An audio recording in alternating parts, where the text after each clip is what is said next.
Everything the Fed has been sharing thus far is that they will plan on purchases, reduce their balance sheet, and very likely hike up interest rates.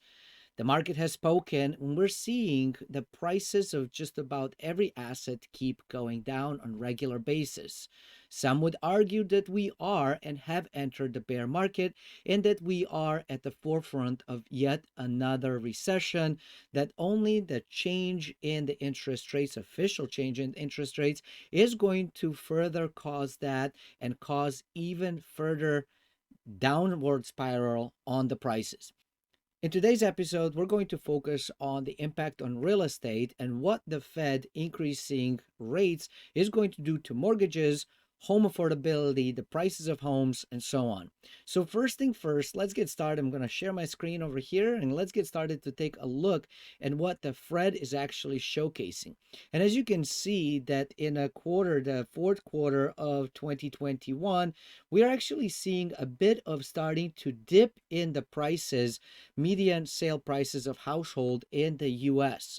We can also see that the 30-year mortgage rates have been steadily going up over the last few months. And you can see that we are now anywhere between, it depends kind of where you look at it. So on this one piece by Zillow, I am seeing that we're about 3.4 or so. On some of the other sites, I have seen where the mortgage rates are actually over 4%. And of course, this is showing for one of the states, but you can change just about any state you want and see that it's over 4% pretty much all around us. One of the things that this means is that the affordability of the property is going to start going down. Now, that is going to affect the prices, and we can expect that the prices are starting to go down. We've actually seen them start to go down. That was potentially seasonal, but now we're getting a second wave of that, which is the increase in cost affordability of the homes. To help us understand what impact this has, we're going to take a look at Zillow affordability calculator. And right now it's making some assumptions here. Say that your annual income is $70,000. Here's the monthly debts. The down payment is $20,000. And so it calculates all kinds of interesting pieces. But here's one of the pieces to keep in mind. In 2020 and into early 2021, we've seen that the interest rates, you could actually get a 30-year loan for about 2.5%. At 2.5%, with all of this, annual income 70,000, down payment 20,000, interest rate at 2.5, you can afford a house that costs $333,484. Now, if we increase this to 3.5, so we only increase it 1%, you can see that we've lost roughly $30,000 in purchasing power. Everything else stayed the same. That's the only thing that we changed. So we went from 333,000 and some change to 305,000 and some change. Now, if we change this further to 4.0, you can see that now we're below $300,000. Now, one of the things that when we look at the prices of properties, yes, we'll look at the prices, but at the end of the day, honestly, what ends up happening is that individuals are not so focused on the price, but yet we're focused on one very interesting, and that is how much is it going to cost me per month? So in an instance when we looked at $70,000 income, $20,000 down payment, and started to play around with the interest rates, the assumption is that we could afford $1,837 a month.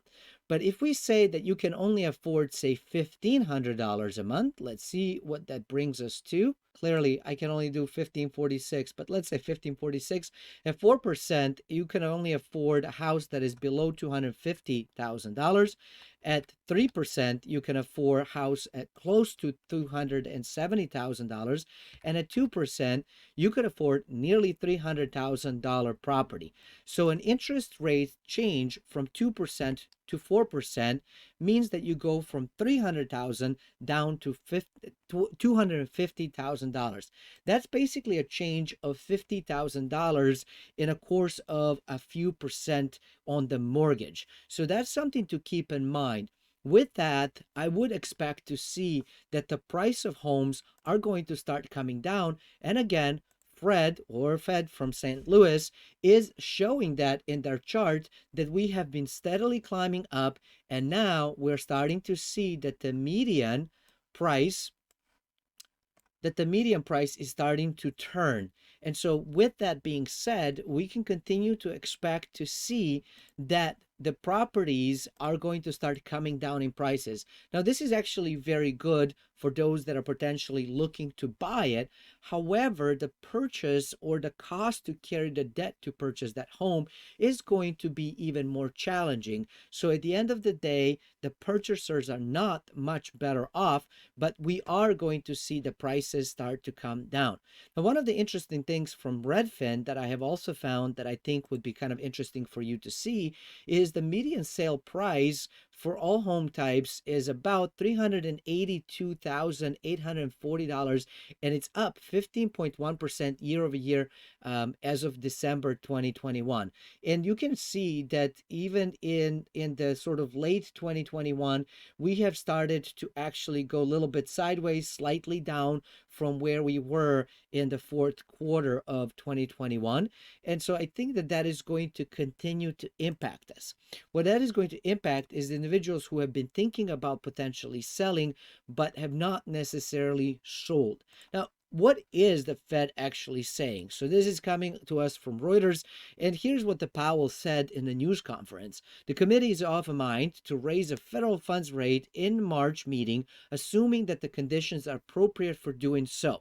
Now, they've been looking at the inflation rate and are basically saying, look, inflation is just simply too high and it's getting worse. It's not getting better. It's getting worse. So one of the pieces that they are looking, and Powell being very explicit of sharing, is that a key point for him is that with inflation high and now apparently getting worse, they're looking to clamp down on credit and the extraordinary support. This is going to be a year in which we move steadily away from the very, sorry. This is going to be a year in which we move steadily away from the very high accommodative monetary policy we put in place to deal with the economic effect of the pandemic. So now what they're looking to do is twofold, to look to increase the rate not once, not twice, but three times in 2022. This is why everything has been selling off, and this is why we're seeing anything from NASDAQ stocks to Dow Jones Industrial to New York Stock Exchange stuff to crypto to actually even gold took some beating. So just about every asset price has started to go down, and you would think the dollar has started to pick up, but it didn't. Dollar index as well was actually kind of going down. Now, one of the things that they're looking is to continue to, hopefully, the hope is that they will increase the rates, and by that, they will curb down the inflation. However, what that will do, of course, many individuals hold their wealth in stocks through their retirement plans. Some, especially newer, younger generation, hold it in crypto. And then a lot of people hold a lot of their wealth in their properties. And so if they have purchased the property at the height of the market, meaning in 2021, then they're looking to potentially be upside down in 2022, not even a year into the property ownership. This is highly problematic, and we've seen something similar to this in 2008, where people were upside down on their mortgages. And so what did they do? Well, they started to walk away. When they started to walk away, the prices continued to dip. As the prices continued to dip, more people were underwater until at some point we kind of crashed. And then what happened? Well, Fed had to swoop in, come in, and of course, the wealthiest of the wealthy, the biggest companies out there, benefited as they were able to get easy financing, purchase assets on the cheap, and ride that puppy all the way up to the top, where they dispose of it to the unsuspecting public that paid the top dollar, and now the cycle continues. Here is what the inflation rate is, and as you can see, we're looking at the US inflation rate over the last 5 years, and it's been, flirting between 2%, a little bit below, a little bit above, and then it started to kind of come down in 2019. That's when we started to see the repo market come in, and we started to see the purchase of that, and then the inflation rate started to come up towards the end of 2019.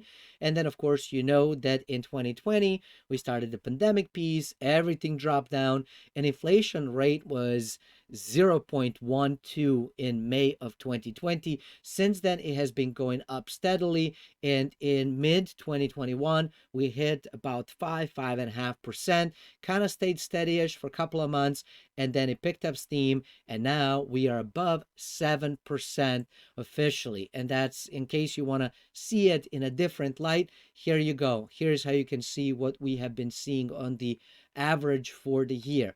Now, on the alternative inflation, consumer inflation stats, we can see that the inflation rate that is being reported is about 7.4% plus minus. However, shadowstats.com is showcasing and saying, look, inflation is actually slightly above 15%.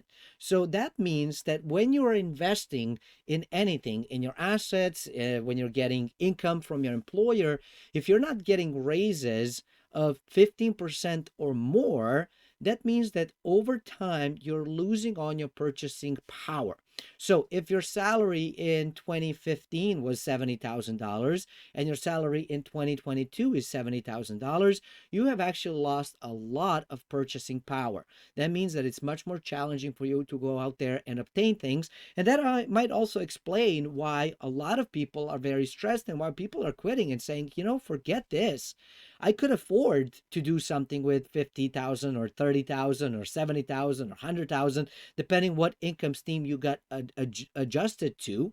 But now I'm earning the same amount and I can't afford to buy anything. For crying out loud, my 5-year-old vehicle actually costs more now than it did when I bought it brand new 5 years ago. That is crazy. And that is absolutely crazy. And one of the things that I am very passionate about wanting to talk about in this channel is for folks to become aware of how these economic forces actually force us to not or to have a great life. When we are having a steady income, which sounds lovely when the inflation is steady, but inflation typically keeps on going up. And if you have a job that gives you a raise that is 0.5% or 1% or maybe 2% if you get lucky, and I know a lot of people in public jobs, in schools, firefighters, police officers, and so on, they are happy when they get 0.5% or 1% raise. Well, even in an inflationary period, when inflation is 2%, you are losing 1% every single year that you stay with it. So in the year when we are 7 to 15%, depending on which methodology you subscribe to, it means you're losing a lot of money, a lot of purchasing power staying with the job, which again might explain why people are quitting. But of course, you can quit if you want to. My question then comes in of what are people doing? And hopefully, if you are thinking of quitting, or maybe not even thinking of quitting, but saying, I need to supplement my income, what are you doing? So there's a few different things that you can and should consider doing. One of it is maybe some sort of side gig, making things and selling things online, starting your own business, which something like this that we just talked about could be starting a business. For me, I like the idea of starting the business and starting multiple businesses if you can, obviously potentially one at a time. But for me, I really like investing, not just trading, because I don't have time to keep looking at all of the stuff. But and one doesn't know where exactly market is going to go, so speculation is much higher at that point. But I do like considering what options do I have. So trading could be an option. Investing, I like investing, especially if I can get into an asset that keeps pace with inflation, hopefully beats the inflation, and also gives me passive income to boot. That is what I like about real estate. And so one of the things that I am doing and have been doing and will continue to do is, of course, invest in income producing real estate. Very different than just buying a primary residence, and also am teaching people about it. So one of the things that we're going to be doing in the upcoming weeks is to start looking at what are some of the options that you have, especially with these prices kind of going down, with the interest rates potentially going up. It's going to get a little bit more expensive to borrow, but there are some of the ways and tools that you can purchase properties at a deep discount. When I say deep discount, I mean not just on the market price of that average $388,000 that we just witnessed, but actually on the assessed value, the government assessed value, that is something that governments use for taxes, which in a healthy economy is typically lower, sometimes significantly lower than the market price. So imagine if the market price of a property is, say, $350,000, assessed value might be, say, $200,000, and you're able to purchase a property like that for, say, $50,000. You don't need a super high math to uncover and say, wait a minute, that's actually pretty cool. And I could probably make some good profit doing that. That is actually how I got started in real estate quite a few years ago, right after the last crash in real estate in 2008. And it's a strategy that really has helped me, and it works really well. Now, there are caveats within it. There are things you need to learn, so you can learn it either by yourself, but making a lot of errors and potentially losing some money, or learn from the folks that are actually doing or have been doing and are doing things that you are thinking of doing. And so that's one of those things that I want to be doing in this channel and share some of the resources with you. Now, if you are interested to learn how to do that right now and you don't have time to waste and you're like, I'm ready, I want to go, I want to be able to retire in my 30s or 40s or 20s even, hey, I'm okay with all of that. And you're looking for a way to start your own business through investing or whatever else you want to do, well, then join me on onedealaway.com. So there's a lot of different courses that exist there. And one of the most lucrative ones, options that actually exist within real estate, is what I teach in Real Estate on the Cheap Challenge course. It's a 1 month course that you can take at your own pace and be able to learn how to do all these different things. And it's actually pretty cool. It's very simple. You go out there, you find a property that is selling at a deep discount. You offer money that you can afford to put down. Once you have it, then you can hold it, you can rent it, you can flip it, you can do whatever you want with it. A lot of the folks, what they'll do is purchase it for a deep discount, say that $350,000 house that you buy for 50,000 and then flip it to somebody for, say, 250. And you can do that all day long, because guess what? For you just made multiple X's on your investment. And for the buyer, they're buying an asset that market value is at 350, but they're getting basically $100,000 off, which means that they can also afford to bring it up in value. And if they end up flipping it themselves, they too will make money. So it ends up being like a win-win-win-win case scenario. And that's what I absolutely love about it. If that's something that you like, make sure you subscribe, make sure you like, make sure you hit bell notification, watch the videos, and comment in the videos below, because folks that do all of those things, well, they get put in for a drawing to potentially win some of the courses, including Real Estate on the Cheap Challenge, or, hoodies or books or whatever else. So make sure you do that. It's free of charge to do it. And I look forward to seeing you in the next episode.